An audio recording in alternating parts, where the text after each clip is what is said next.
Welcome to Sinisterica. Tonight our journey takes us into the shadows of Japan, a place where tradition and the supernatural blur. You've seen them before, pale faces, long black hair, silent movement, but behind those haunting images lies something older, deeper. These are Yurei, Japan's restless dead.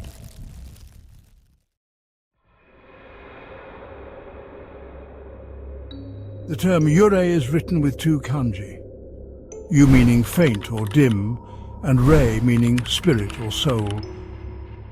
A subtle warning in itself. These are souls who have not moved on, caught between worlds, suspended in sorrow and rage. These spirits are often born from trauma, a violent death, deep betrayal or unresolved vengeance. The history of these spirits goes way back into Japanese stories and beliefs, and not all of these spirits are the same. Some are onryo. These are angry spirits looking for fairness or revenge. Others are ubume. These are the ghosts of mothers who died while giving birth, forever searching for their lost children. Zashiki warashi are spirits of children, mischievous but not always malevolent. Then there are the funayurai, the ghosts of those who died at sea, luring others into watery graves. Each spirit carries a unique sorrow and a story.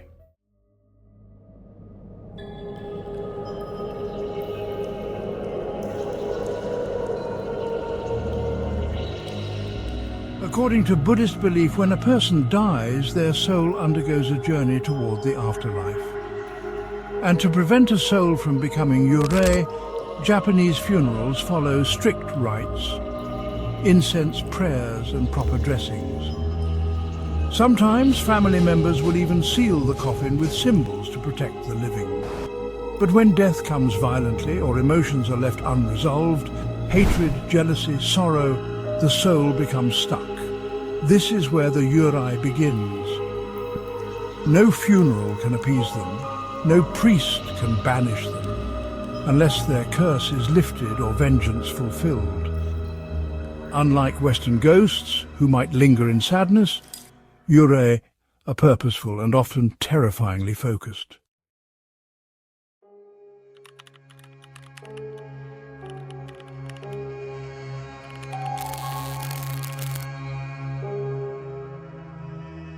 You can tell a Yurei when you see one. They wear white funeral clothes called katabira. These are traditionally worn in Japanese burial ceremonies. Their long, messy black hair hangs over their pale faces. Their hands hang lifelessly at their sides with contorted fingers. And their feet are often missing, never quite touching the ground, a symbol that they don't belong in either realm. They always show up when you don't want them to, and when it's too late to get away.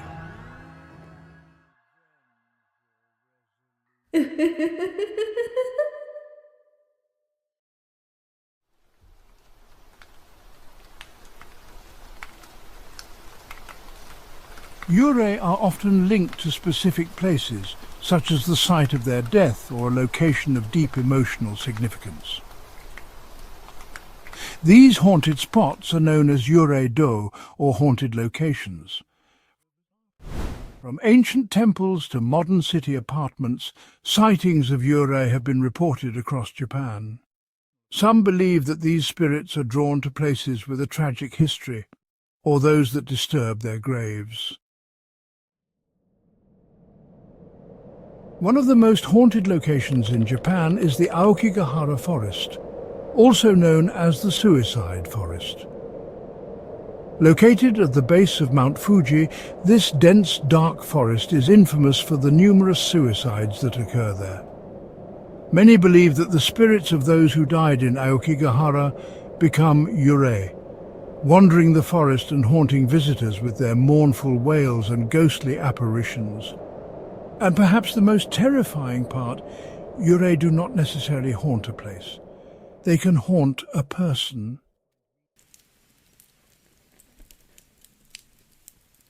One of the most famous Yurei stories is that of Oiwa, from the kabuki play Yotsuya Kaiden. Oiwa was a kind soul, beautiful, gentle, and endlessly loyal. She lived a quiet life, devoted to her husband Yemon, but love was not returned with love. Yemon grew cold. His heart turned toward ambition and another woman. To free himself, he offered Oiwa a gift, a medicine, he said, to help her recover her strength. But it was poison. Her skin blistered. Her once beautiful face sagged, until she no longer looked human. But she remained faithful, until the day she caught her reflection. What stared back from the mirror was not her reflection. It was sorrow and despair. And in that moment, her heart broke. Disfigured and broken, Oiwa died in agony. Some say she died cursing his name. But death was not the end. That was only the beginning. Soon after her burial, Yemon began to see her, in mirrors, in shadows, in flickering lantern light. No matter how far he fled, Oiwa followed. Every woman he tried to love, every life he tried to rebuild, she destroyed it. Some say she drove him mad, others believe she dragged him into the afterlife. Once marked, you cannot run, you cannot hide. They follow you, until your mind breaks, or your body gives in.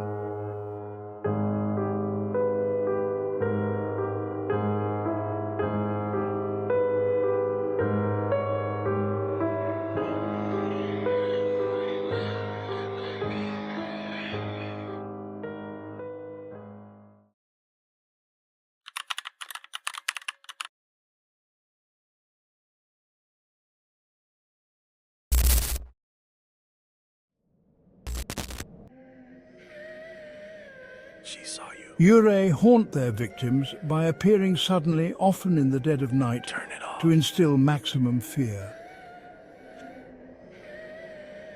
Now she knows your Yurei face. haunt their victims by appearing suddenly, often in the dead of night, This already to instill maximum fear. They might hover above a person while they sleep, whispering eerie messages or causing the air to Look when grow you shouldn't cold. have. These spirits are known for their ability to induce a state of paralyzing fear, rendering their victims unable to move or call for help. Don't blink.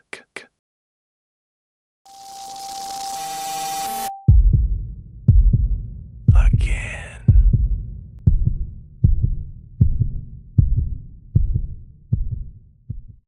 Their haunting presence is often accompanied by the smell of decay and the flickering of You heard lights. that, didn't you? Witnesses describe waking up unable to move, not from sleep paralysis but from pure, suffocating terror. In some accounts, people who encounter a Yurei find long black hairs left on their pillows or handprints on fogged glass, despite being entirely alone. But they are never alone.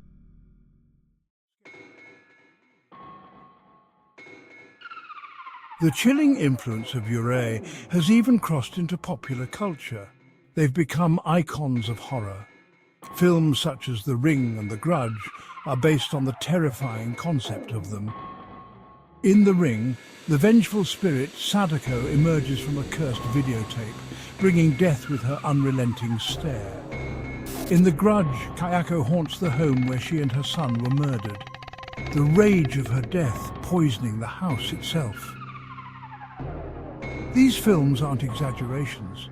They are modern retellings of real folklore, designed to unsettle because they're rooted in truth. Some examples from more recent accounts are from a woman in Kyoto that claims to see a pale figure standing beside her mirror each night. When she turns on the light to look closer, there's nothing there, but the mirror remains fogged, as if someone had just breathed on it. Also, campers near the edge of Aokigahara forest report hearing whispers in their tents. One man awoke to find handprints on the inside walls, despite being alone.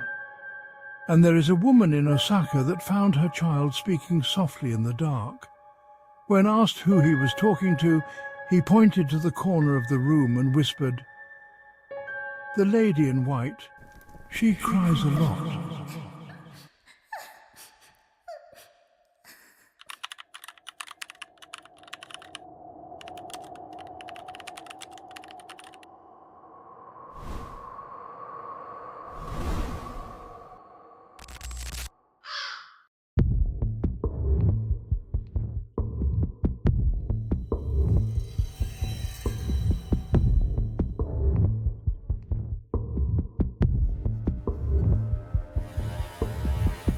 Despite the widespread belief in Yurei, skeptics offer alternative explanations for reported sightings and experiences.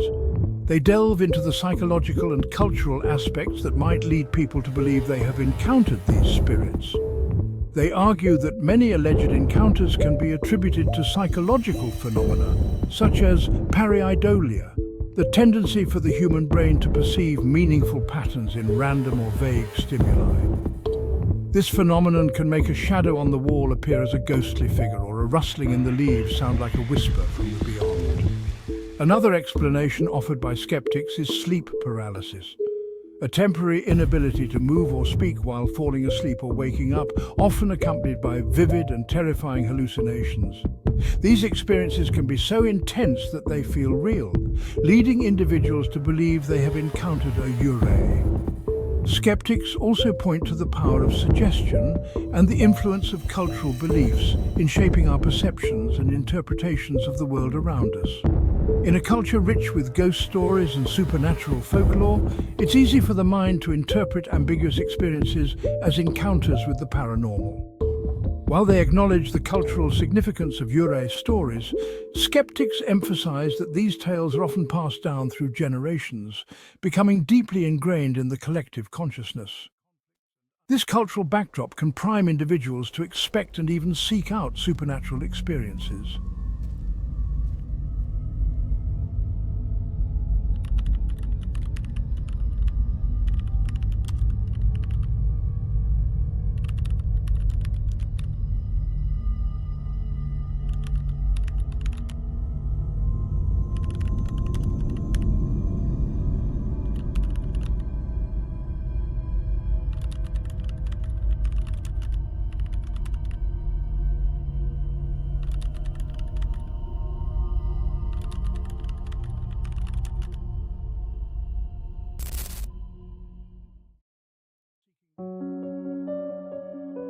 Whether born of trauma, belief, or something more, they do not haunt because they are dead. They haunt because we remember. And perhaps that's what makes them so terrifying. They represent our guilt, our shame, our memories that won't let go. And they remind us that no one truly dies until they are forgotten.